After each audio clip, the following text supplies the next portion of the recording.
ആയിരുന്നു. I knew he was not the perfect person and all. ആൾക്ക് flows ഉണ്ടായിരുന്നു, ആൾക്ക് പാസ്റ്റ് ഉണ്ടായിരുന്നു. പക്ഷെ അതെല്ലാം ഓക്കെ ആയിട്ട് അങ്ങനെ തന്നെ അക്സെപ്റ്റ് ചെയ്ത ഒരാളായിരുന്നു ഞാൻ. But I never thought he would do this to me. പിന്നെ അതിന് ഞാൻ കുറ്റം പറയുന്നില്ല. മേ ബി ആൾക്ക് നമുക്ക് ഫസ്റ്റത്തെ ഒരു അടി പോലെ നമുക്ക് എക്സാക്ട്ലി അത് കിട്ടി, അങ്ങനെ ഞാൻ വിശ്വസിക്കുന്നു. അങ്ങനെ ആയിക്കോട്ടെ, നമ്മൾ അങ്ങനെ ഒന്ന് ചെയ്തുകൊണ്ട് നമുക്ക് മറ്റുള്ളവരെ ബ്ലെയിം ചെയ്യാനും പറ്റില്ല. ഞാൻ ബ്ലെയിം ചെയ്യുന്നില്ല. എനിക്ക് ആകപ്പാട് ആളുടെ അടുത്ത് ദേഷ്യം തോന്നിയ ഒരു കാര്യം എന്ന് പറഞ്ഞാൽ അക്സെപ്റ്റ് ചെയ്തില്ല.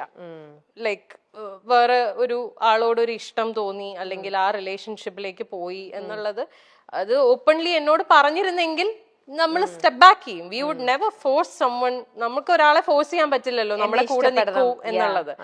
അത് ഓപ്പൺ ആയിട്ട് പറഞ്ഞിരുന്നെങ്കിൽ കുറച്ചും കൂടി നേരത്തെ കുറച്ചും കൂടി ബെറ്റർ ആയിട്ട് എനിക്ക് ഇതൊന്ന് കം ഔട്ട് ചെയ്യാൻ പറ്റിയേനെ with the help of my people. പക്ഷെ അത് സംഭവിച്ചില്ല. അപ്പോ ഇത്രയും ട്രൂ ഫ്രണ്ട്സിനെ പോലെ തന്നെ ചില ഫ്രണ്ട്സ് അപ്പൊ ആര്യനെ ചീറ്റ് ചെയ്തിട്ടും ഉണ്ടാവണം. യെസ്, അല്ലേ? ഉണ്ട്. അതുകൊണ്ടാണല്ലോ ഇങ്ങനെ ഒന്ന് സംഭവിച്ചത്. അല്ലേ? അതെ, അതും ശരിക്കും ഭയങ്കര പെയിൻഫുൾ ആയിട്ടുള്ള, ഇറ്റ് ഈസ് വെരി പെയിൻഫുൾ. ആരും ഒരിക്കലും എക്സ്പെക്ട് ചെയ്തിട്ടുണ്ടാവില്ല ഈ ഒരു സാധനം ആ ഒരു പർട്ടിക്കുലർ പേഴ്സണിൽ നിന്ന് വരുന്നത്. എക്സാക്ട്ലി അതാണ് എനിക്ക് ട്രോമയായി പോയത്. അതിപ്പോ മേ ബി ഞാൻ അറിയാത്ത ഒരാളായിരുന്നെങ്കിൽ എനിക്ക് ചിലപ്പം ഇത്രയും ബുദ്ധിമുട്ടുണ്ടാവില്ല. ഇത് എനിക്ക് ആ പെയിൻ ശരിക്കും കിട്ടുന്നു, കാരണം എനിക്ക് റിലേറ്റ് ചെയ്യാൻ പറ്റുന്നുണ്ട്. എന്റെ കണ്ണിപ്പം നിറയാണ് ആക്ച്വലി. കാരണം ആ ഒരു വേദന ഒരു ലേഡി എന്നുള്ള രീതിയിൽ എന്റെ കണ്ണ് നിറയണം. നമുക്കത് ശരിക്കും നമുക്കത് ഫീൽ ചെയ്യാൻ പറ്റുന്ന ഒരു കാര്യമാണ്. ആര്യ അത് യു വെന്റ് ത്രൂ ദാറ്റ്. ഭയങ്കര ഒരു ആര്യ അത് എങ്ങനെ ഹാൻഡിൽ ചെയ്തു? Arya it was very difficult. ഞാൻ I fell on to a depression. ഭയങ്കര ബുദ്ധിമുട്ടായിരുന്നു. I lost myself. നമുക്കത് കാരണം നമ്മൾ ജീവനായിട്ട് നമ്മുടെ കൂടെ നിർത്തിയിട്ടേ അവൾ എനിക്കിട്ട് ഇങ്ങനെ പണിയ എന്നൊക്കെ പറയണത് ശരിക്കും. അതെ, എന്റെ കാര്യത്തിൽ കുറച്ചും കൂടെ ബുദ്ധിമുട്ടായി പോയത് ഞാൻ ഇതെല്ലാം ഫേസ് ചെയ്യുന്നത് ലോക്ക്ഡൌണിന്റെ സമയത്താണ്. മൊത്തത്തിൽ ഞാൻ പെട്ടുപോയ അവസ്ഥയാണ്. Like I couldn't do anything.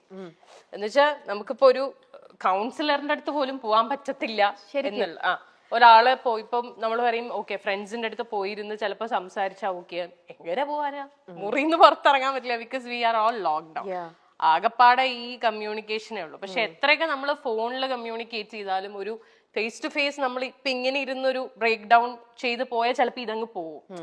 അതും ഫോണിൽ നമ്മൾ സംസാരിക്കുന്നതൊക്കെ തമ്മിൽ there's a lot of difference. അപ്പം ആ ഒരു സാധനവും എനിക്ക് കിട്ടിയില്ല. അപ്പൊ ഞാൻ മുഴുവനായിട്ട് ഞാൻ അതില് എന്താ പറയാ ഡ്രൗൺ ആയി പോയി. പിന്നെ ആര്യനെ ഹെൽപ്പ് ചെയ്തത് ഞാൻ തന്നെയാണ്. ഇപ്പൊ എന്ത് പറയാൻ വന്നു? പക്ഷേ ഈ പറഞ്ഞ പോലെ ഒരു പോയിന്റിൽ നമ്മൾ റിയലൈസ് ചെയ്യും. എന്നെ ഈ പറഞ്ഞ പോലെ പുഷ് ചെയ്യാൻ അഫ്കോഴ്സ് എന്റെ ഫ്രണ്ട്സ് ഉണ്ടായിരുന്നു. ഒരു പോയിന്റ് എത്തിയപ്പോൾ അവരെല്ലാവരും റിയലൈസ് ചെയ്തു ദാറ്റ്സ് ഞാൻ മുങ്ങിക്കൊണ്ടിരിക്കുകയാണെന്നുള്ളത്. അപ്പൊ അവരെല്ലാവരും അവരുടെ എല്ലാ സൈഡിൽ നിന്നും മാക്സിമം പറ്റുന്ന രീതിയിലൊക്കെ എന്നെ സപ്പോർട്ട് ചെയ്തു. പിന്നെ എന്നെ ഏറ്റവും കൂടുതൽ എന്നെ ഇതിലേക്ക് തിരിച്ചു കൊണ്ടുവന്നത് ഇസ് മൈ ഡോട്ടർ. അവളൊന്നും ചെയ്തിട്ടല്ല, പക്ഷെ അവളുടെ പ്രസൻസ് ഇൻ മൈ ലൈഫ് അത് മതിയല്ലോ. നമ്മൾ ജീവിക്കുന്ന മക്കൾക്ക് വേണ്ടിയിട്ടാണ്. നമ്മുടെ ഐ മീൻ എന്നെ സംബന്ധിച്ചിടത്തോളം ഷീ ഈസ് മൈ എവറിഥിങ്. ഞാൻ ഇപ്പൊ ജീവിക്കുന്നതും ഇപ്പൊ കഷ്ടപ്പെടുന്നതും ഒക്കെ അവളുടെ ഫ്യൂച്ചർ സെക്യൂർ ആക്കുക, അവളെ ഹാപ്പി ആയിട്ട് വെക്കുക. ശരിക്കും റിലേറ്റ് ചെയ്യാൻ പറ്റുന്നുണ്ട്. ആ ഫീല് കറക്റ്റ് ആയിട്ട് കിട്ടുന്നുണ്ട് ശരിക്കും. ഭയങ്കര ഇത് കണ്ടു കഴിഞ്ഞാൽ എന്നെ ഈ പറഞ്ഞ എന്റെ ഫ്രണ്ട്സ് എല്ലാരും ചീത്ത വിളിക്കും. എന്നോട് പല പ്രാവശ്യം പറഞ്ഞിട്ടുണ്ട് ഇനി മേലാൽ ഇതും പറഞ്ഞുകൊണ്ട് എവിടെങ്കിലും പോയിരുന്നു മോങ്ങിയ.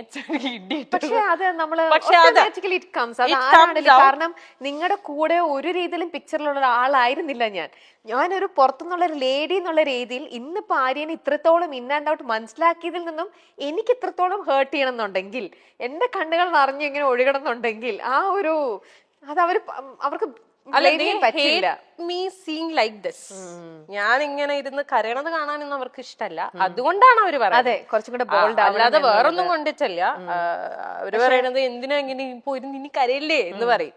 അത് അവരുടെ പോയിന്റ് ഓഫ് വ്യൂല് വളരെ അവർക്ക് അങ്ങനെ പറഞ്ഞ പോലെ ഈ ഞാൻ മറ്റേ ഇമോഷണൽ ആളായതുകൊണ്ട് ഇത് ട്രിഗറായി വരും. കഴിഞ്ഞു, ദാറ്റ്സ് ഓവർ. പക്ഷെ എന്നാലും അത് ആര്യ എത്ര ടൈം എടുത്തിട്ടുണ്ടോ അതിന്ന് റിക്കവർ ചെയ്ത് ഇങ്ങനെ വരാനായിട്ട്? സെൽഫ് തന്നെയാണ് അത് കംപ്ലീറ്റ് വർക്ക് ചെയ്തത്. മോർ ദാൻ 1 year അല്ലേ?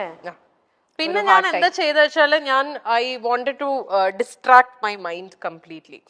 അങ്ങനെ ഞാൻ ഫുൾ എന്റെ കോൺസെൻട്രേഷൻ എന്റെ ബ്രാൻഡിലിട്ടു കാഞ്ചീവരത്തില്. ഓക്കെ. ഒന്നും നോക്കിയില്ല, ബ്രാൻഡ് മാക്സിമം വർക്ക് ചെയ്ത് എനിക്ക് തോന്നുന്നു ആ ഒരു സമയത്താണ് ഞാൻ ആ ബ്രാൻഡിനെ ഒന്ന് ശരിക്കും പൊക്കിയെടുത്ത് കൊണ്ടുവന്നത്. പിന്നെ അതില് എനിക്കൊരു സാറ്റിസ്ഫാക്ഷൻ, നമുക്ക് അതിലൊരു അഡിക്ഷൻ വരുമല്ലോ. Okay, when we see that okay something is working out good for us, പിന്നെ നമ്മൾ അതിലേക്കാവും ഫുള്ള്. വേറെ ഒന്നിലേക്കും നമുക്ക് പോവാനുള്ള ഒരു മൈൻഡ് വരില്ല. ഓക്കെ. അപ്പൊ നമ്മുടെ കംപ്ലീറ്റ് ഫോക്കസ് അതിലേക്ക്, ബിക്കോസ് അതിൽ നിന്ന് എനിക്ക് വേണ്ടതെല്ലാം കിട്ടുന്നുണ്ട്. Satisfaction, happiness, peace of mind, everything. വേറെ ഒന്നും നോക്കില്ല. പിന്നെ തിരിഞ്ഞു നോട്ടം ഉണ്ടായി. ഇനി അങ്ങോട്ട് തിരിഞ്ഞു നോക്കുക വേണ്ട. ഞാൻ എപ്പോഴും പറയുന്ന ഒരു കാര്യം, I am still very thankful to that person for one thing. ആളില്ലായിരുന്നെങ്കിൽ ചിലപ്പോ കാഞ്ചീവരം എന്ന് പറയുന്ന ബ്രാൻഡ് ഞാൻ സ്റ്റാർട്ട് ചെയ്യില്ലായിരുന്നു. ആ സമയത്ത് ആൾ എനിക്ക് തന്ന ഒരു ഇമോഷണൽ ആൻഡ് മോറൽ സപ്പോർട്ട് ഉണ്ട്. That is huge. കാരണം അതിന് ഞാൻ I will be for ever grateful. ഒരു നിമിത്തം അതെ, ചിലപ്പോ അതിന് വേണ്ടിയിട്ടായിരിക്കും അദ്ദേഹം ലൈഫിൽ വന്നിട്ടുണ്ടാവും. അത് വന്നു, ഇതിങ്ങനെ ആയി, അതങ്ങ് പോയി. നമ്മൾ കുറച്ച് കാര്യങ്ങൾ അതോടെ പഠിച്ചു. ആ ഒരു അതിൽ പഠിച്ചത് കൊണ്ട് നമ്മൾ ഇപ്പഴ കാഞ്ചീവരം കുറച്ചും കൂടെ അടിപൊളിയായിട്ട് എന്നുള്ള രീതിയിൽ ബോൾഡ് ആവുന്നു.